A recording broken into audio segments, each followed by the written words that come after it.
کے مطابق وہ ساتھ میں احکامات بھی لے کہ بھئی ہمیں اجازت ہونی چاہیے، میں وزیر اعلیٰ منتخب ہوا ہوں، یہ میرا حق ہے کہ بھئی آپ مجھے اجازت دیں، میں اپنے وزیر اعظم سے اپنے لیڈر سے ملنا چاہتا ہوں۔ اب آپ اس وزیر اعلیٰ کو آتا ہے، وہ دھرنا دیتا ہے، وہ سخت احتجاج کرتا ہے، اس کے باوجود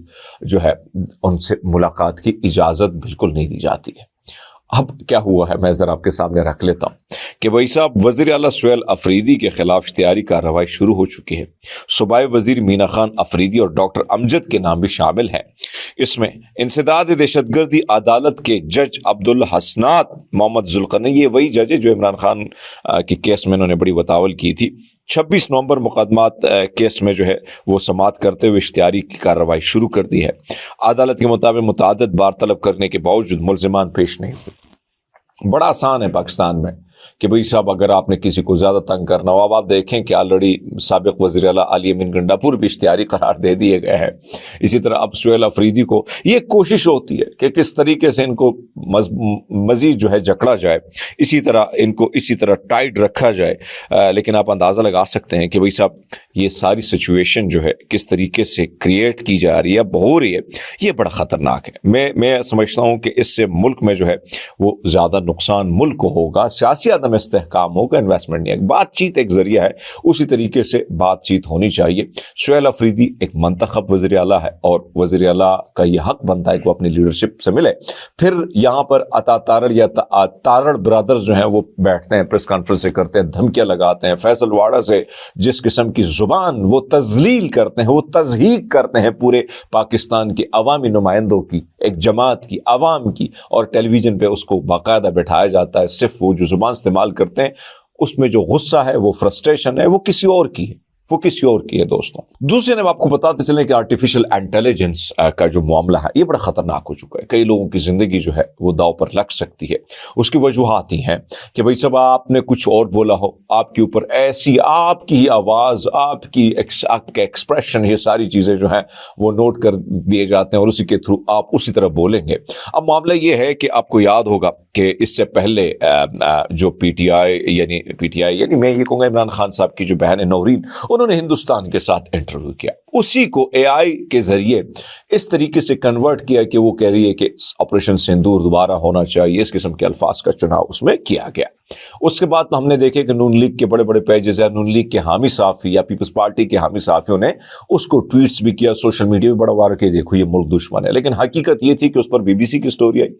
تو پھر بی بی سی پہ بھی غم و غصہ ان کا زیادہ تھا، لیکن وہ بھی ٹھیک نہیں تھا۔ اب اسکائی نیوز کی جو صحافی ہے یلدا حکیم، اس نے پوری دنیا کو بتا رہی ہے، وہ کہہ رہی ہے کہ عجیب بات ہے، جو میں نے باتیں کی ہیں حلیمہ خان صاحبہ کے ساتھ وہ ٹوٹلی ڈیفرنٹ ہے، لیکن کیا کیا گیا ہے اس کو آرٹیفیشل انٹیلیجنس سے جو ویڈیو بنائی گئی ہے وہ آپ چھوڑیں صحافیوں کو، وہ تو کریں گے۔ پاکستان کا جو ڈیفنس منسٹر ہے خواجہ آصف، اس نے بھی ٹویٹ کیا ہے، اس پر وہ کہتی ہے کہ مجھے افسوس ہے کہ پاکستان کے ڈیفنس منسٹر خواجہ آصف نے اس کی ڈیپ فیک ویڈیو پھیلائی ہے اور انڈین میڈیا نے اس کو اساس بنا کر یعنی اس کو ٹاپک بنا کر اس پر سٹوریز کی۔ آپ اندازہ لگا لیں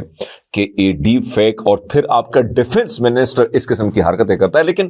رسوائی تو ہو رہی ہے، ان کو سمجھ نہیں آ رہی کہ پڑھے لکھے نہیں ہیں، پڑھ لکھت ہونی چاہیے، سمجھنا چاہیے، انٹرویو دیکھنے چاہیے، دوسرا انٹرویو دیکھ لے بھائی، جو آپ کو یہ مواد دے رہا ہے وہ آپ کا دشمن ہے، آپ ڈیفنس منسٹر ہیں، آپ اس قسم کی چیزیں پھیلائیں گے تو نقصان ہوگا۔ بہرحال آگے بڑھتے ہیں اور آپ کے سامنے رکھتے ہیں کہ انسانی حقوق کی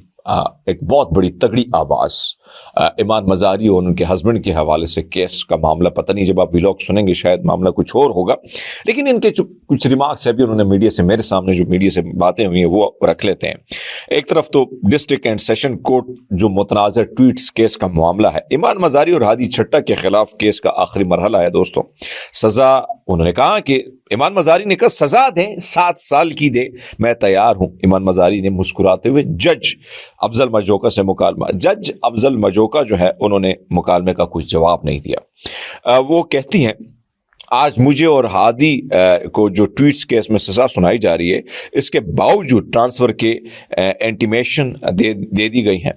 پوری ٹرائل جو ہے عدالت نے خود چلایا، پروسیکیوشن ایویڈنس ہماری غیر موجودگی میں ریکارڈ۔ کبھی ایسا نہیں ہوتا ہے، کبھی عدالت جو ہے نا اس طرح نہیں کرتی جس عدالت اس کیس میں کر رہی ہے، بلکہ ہر پی ٹی آئی کے کیس میں ہر وہ صحافی جو آواز بلند کرتا ہے اس کے ساتھ اسی طرح ہوتا ہے۔ پھر وہ کہتی ہے کہ گواہان پر جرا اسٹیٹ ڈیفنس کونسل نے کی، جس پر ہم نے عدم اعتماد کا اظہار کیا تھا۔ کل 342 اسٹیٹمنٹ بھی اسی ڈیفنس کونسل نے جمع کروا دی تھا۔ ہم جو ہے کیا وہ کہتے ہیں، ہم نے دیکھی ہے اور نہ ہم نے کسی سے کچھ پوچھ گچھ کی ہے۔ یعنی ایسا نہیں ہوتا ہے یار، ایسا طریقہ نہیں ہوتا جو اس وقت عدالتوں میں ہو رہا ہے۔ بہرحال میں سمجھتا ہوں کہ ایمان مزاری مظلوموں کی ایک توانا آواز ہے، اس کے لیے آپ سب اپنی آواز بلند کریں۔ بہت سارے صحافی جن کے پاس فیس نہیں ہوتی، جن کے کیسز جو ہیں یہ بغیر فی کے لڑتی ہیں، بہت سارے ایسے لوگ جو غریب ہوتے ہیں جن کے پاس پیسے نہیں ہوتے، لیکن آپ کو پتہ ہے کہ اس کا سب سے بڑا قصور یہ ہے کہ وہ خاص کر ان لوگوں کے جن کی کوئی آواز نہیں، ان کی آواز وہ بلند کرتی ہے۔ یہ وہ لوگ ہیں جو مظلوم ہیں، جو خاص کر جن کو جو ہے غائب کیا گیا، اغوا کیا گیا، ابڈکشن ہوئی، ان کے حوالے سے وہ بات کرتی ہے۔ تو آپ سب کو ہونا چاہیے، کیونکہ کچھ مؤثر آوازیں رہ گئی ہیں جن کے لیے آپ سب کو آپ سب نے اس کے لیے آواز بلند کرنی ہوگی۔